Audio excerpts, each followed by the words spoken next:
The grasslands stretched wide beneath a sky the color of raw steel, the air holding the brittle stillness of dawn before heat burned the earth awake. A hush lingered, broken only by the rustle of dry stalks as wind moved restlessly across the plain. Then it came, the sound that shattered the quiet. A cry, high and sharp, cutting through the early morning air. Not a cry of triumph, but one of desperation. He heard it before he saw. The man had been walking since nightfall, boots leaving a trail through powdery dust, his shoulders heavy under a worn canvas pack. He paused, listening, the cry echoing again, ragged and terrible. Instinct drove him toward it, though part of him wanted to turn back, to keep walking the road that had no end. But his steps carried him forward. When he broke through the line of thorn brush, the scene stopped him cold. A Mustang, young, lean, scar-ridged across its flank, was trapped beneath the weight of a lion. The stallion's hooves struck frantically, dust exploding with each kick, while the predator's claws dug into muscle, jaws searching for the throat. It was violence distilled into a moment. Survival against hunger, life against death. The man's breath caught. He knew better than to interfere. Nature was merciless, and to step between predator and prey was to court death. Yet something in the Mustang's eyes, a wild defiance, terror layered with a refusal to surrender, snared him. It was a look he recognized, though he had never worn it on four legs.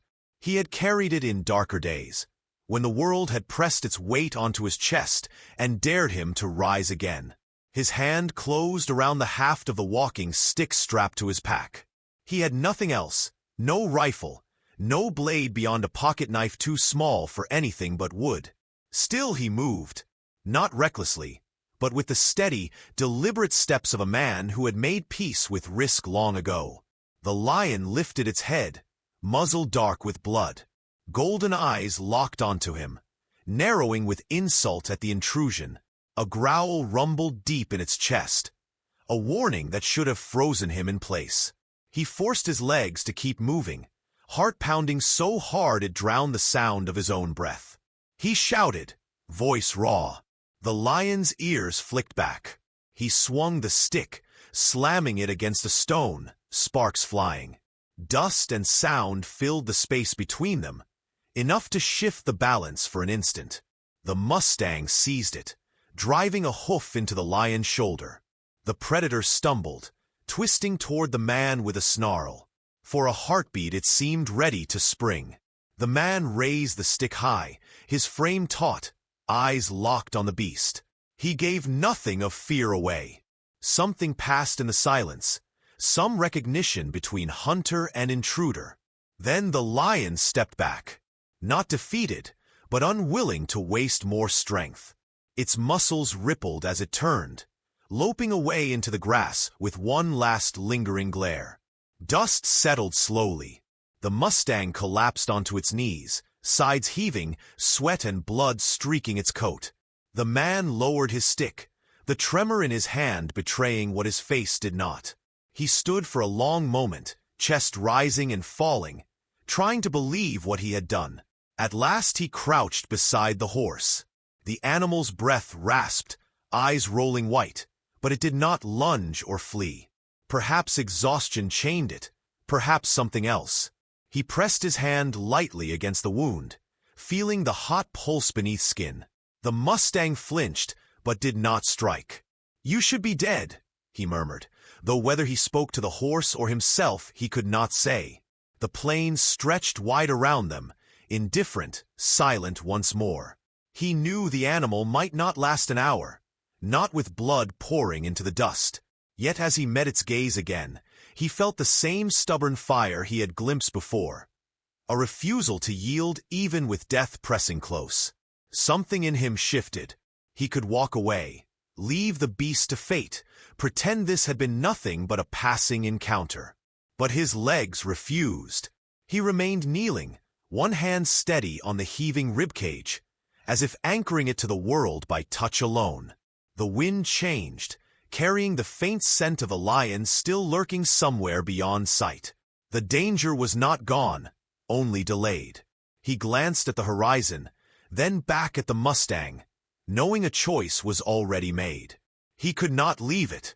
The stallion's head sagged, eyes half-lidded, but its ears flicked faintly at the sound of his voice when he whispered again, softer this time, "Stay with me." The morning sun began to rise, throwing light across man and horse, casting their shadows long against the plain. Both scarred, both bleeding, both too stubborn to let go. And though he did not yet know how, the man realized that saving this Mustang might be the one thing left that could save himself. The hours after the attack blurred into a haze of heat and dust. The man worked with the urgency of one who knew time was thin. He tore strips from his own shirt, pressing them hard against the horse's wounds, feeling the hot surge of blood soak through.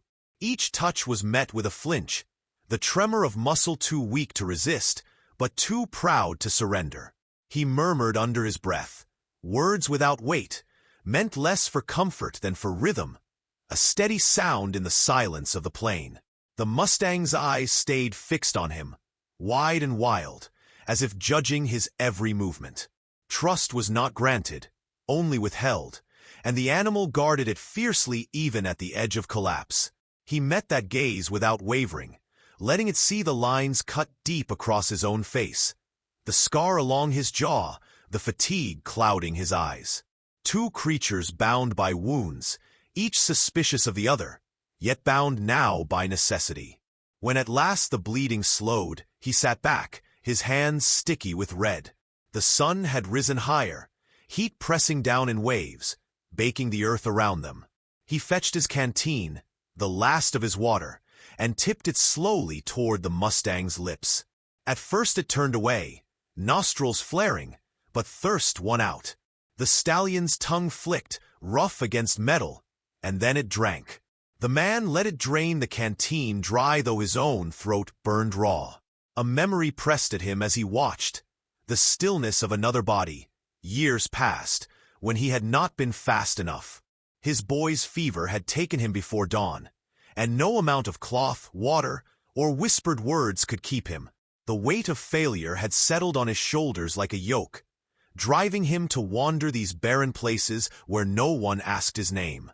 Yet here, with this creature, he felt a spark he thought extinguished, the chance to keep something breathing, to fight for life instead of watching it fade. The Mustang stirred, trying to rise. Its legs trembled, folding beneath its weight, and it crashed back to the ground. The man caught its head before it struck stone, his arms sliding beneath its jaw to steady it. "Easy," he said, voice low but firm.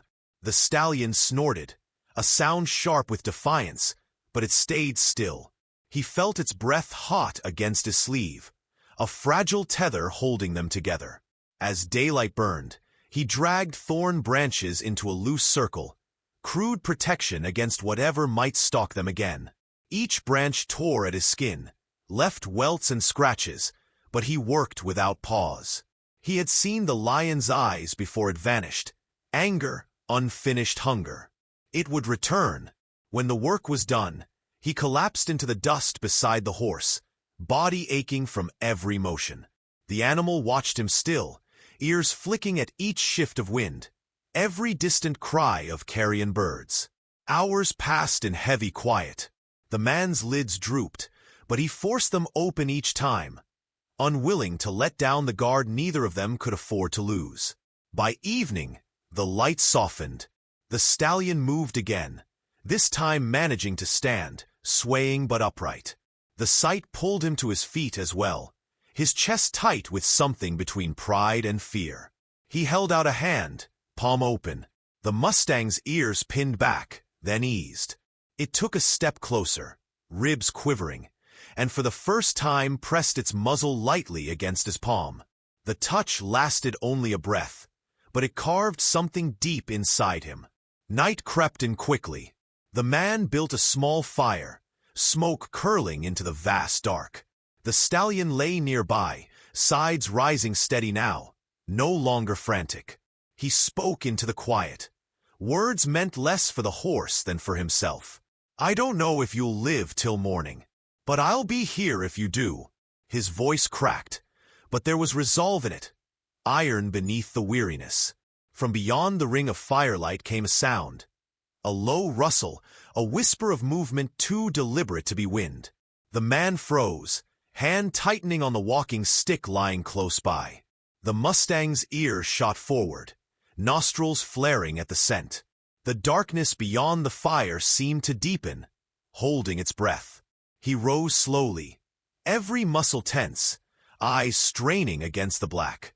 He could see nothing, only feel it, the knowledge that something watched, waiting for weakness. The fire popped, embers leaping, throwing brief shadows against the thorn wall.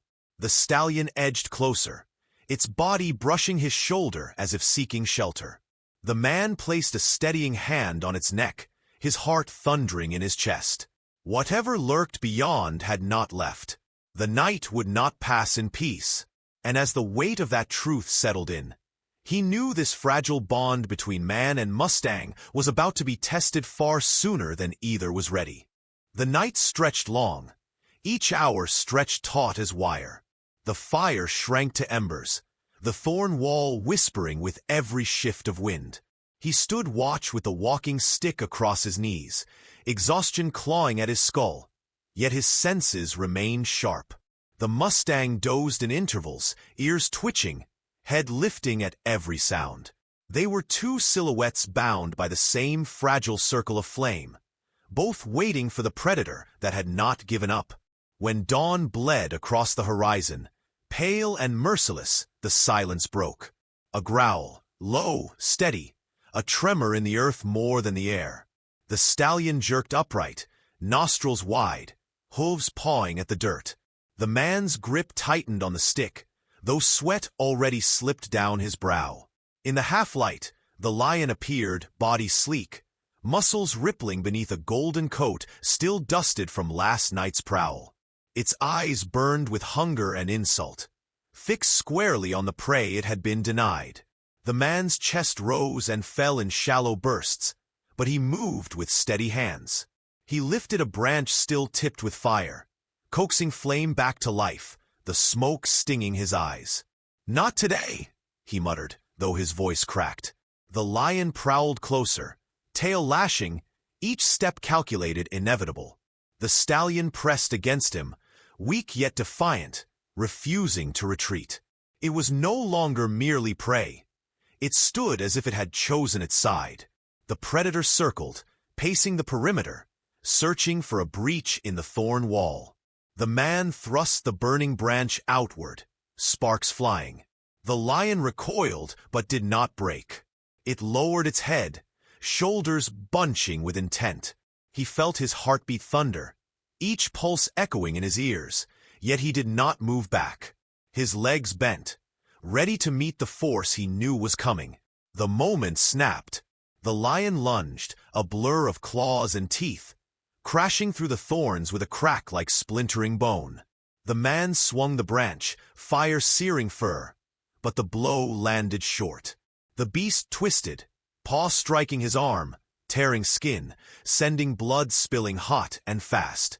He staggered, the world reeling sideways, but he did not drop the branch.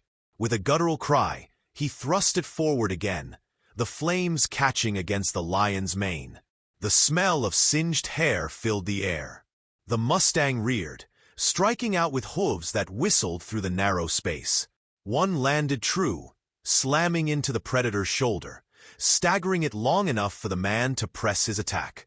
Stick shattered against bone, fragments scattering. The lion snarled, retreating a step, then another, before melting back beyond the barrier with a hiss of fury. Dust and smoke swirled, the echo of its growl fading into distance, but the promise of return lingered sharp as glass. He fell to his knees, breath shuddering, vision swimming from blood loss. His shoulder burned, his arm hung useless, yet his other hand still clutched the broken length of wood as if it were a lifeline. The stallion moved beside him, trembling but unyielding, its flank brushing against his back. For a long while they remained like that, man bleeding into the dirt, horse standing guard, the fire sputtering low but refusing to die. Pain dragged him downward, pulling at the edges of his sight. He leaned against the Mustang's shoulder, whispering words slurred with fatigue. "You're stronger than I thought. Stronger than me." The horse flicked an ear, lowering its head until its muzzle pressed against his hair. The warmth of it held him tethered to the world, kept the dark from swallowing him whole. The sun climbed higher, spilling harsh light across the battered camp.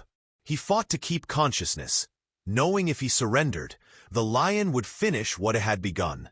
His blood marked the ground, the scent already carried on the wind. Yet the stallion did not move away. Its body stood firm, blocking him from the open plain, as if it had claimed him now as its own. He closed his eyes for a moment, the weight of his choices crashing down. He had stepped into a battle not his own, and now both their lives hung on whether he could endure. Still, as the horse's breath moved warm against his neck, he felt something that cut deeper than fear. He was not alone anymore. The horizon shimmered with heat, empty but for the shadows he knew stalked beyond. The fight was not finished, only paused, and as he forced his eyes open again, clinging to the fragile thread of will, he understood that the real test was still waiting. The world returned in fragments of sound and color. He woke to the low murmur of wind through grass, the heat of sunlight on his face, and the steady rhythm of breath that was not his own. When his eyes opened, the stallion stood over him, head bowed, its shadow stretching long across the ground. The circle of thorns lay broken, the fire long dead, but the lion had not returned. Somehow, against every cruel turn of chance, they had survived the night. Pain throbbed in his shoulder, each movement a reminder of claws that had torn deep. He tried to rise, but his strength faltered. The Mustang stepped closer, flank brushing against him, as if offering support. He leaned into it, forcing himself upright. His legs shook, his body unsteady. Yet the animal's presence steadied him more than his own will. The horizon glared with heat. Somewhere out there was water, shelter, perhaps even people. He had wandered these plains long enough to know the landmarks, faint ridges and lines in the earth that promised a chance at survival. But the distance was vast, and each step would drain what little remained in him. He looked to the Mustang. Its wounds were still raw, its body lean with loss of blood, yet fire still burned in its eyes. They were both broken, but neither bowed. Slowly they began to move. He limped, one hand pressed to his shoulder, the other resting lightly against the stallion's neck.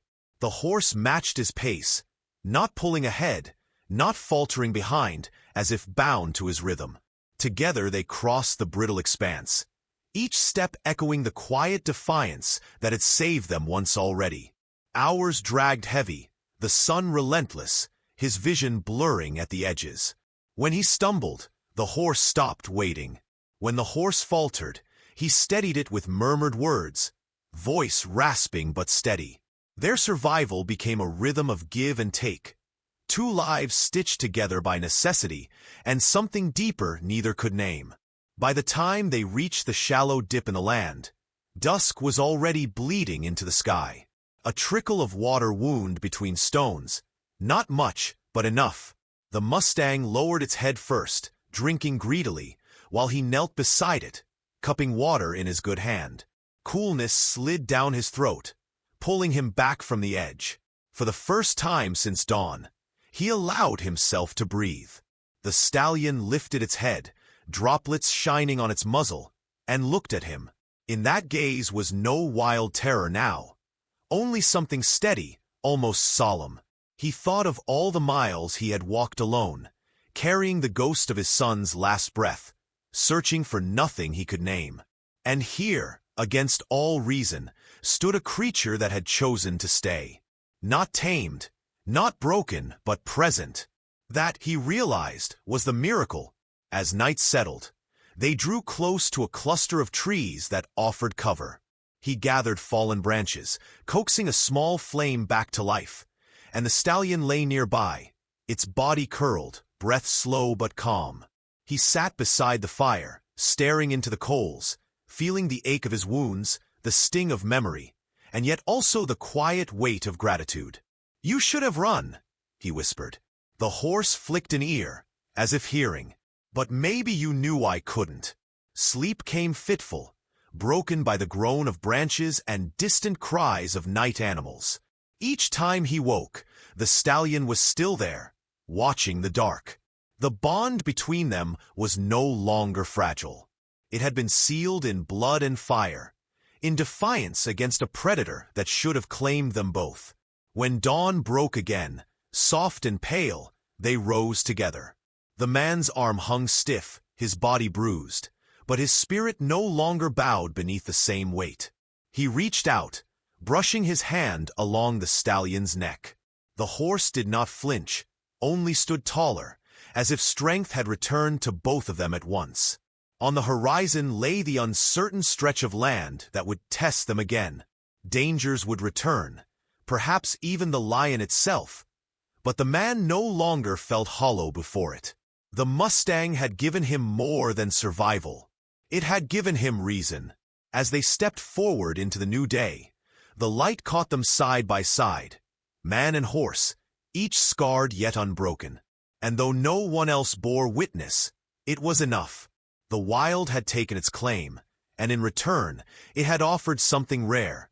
Not ownership, not victory, but trust. And in that trust lay the beginning of redemption neither had believed possible.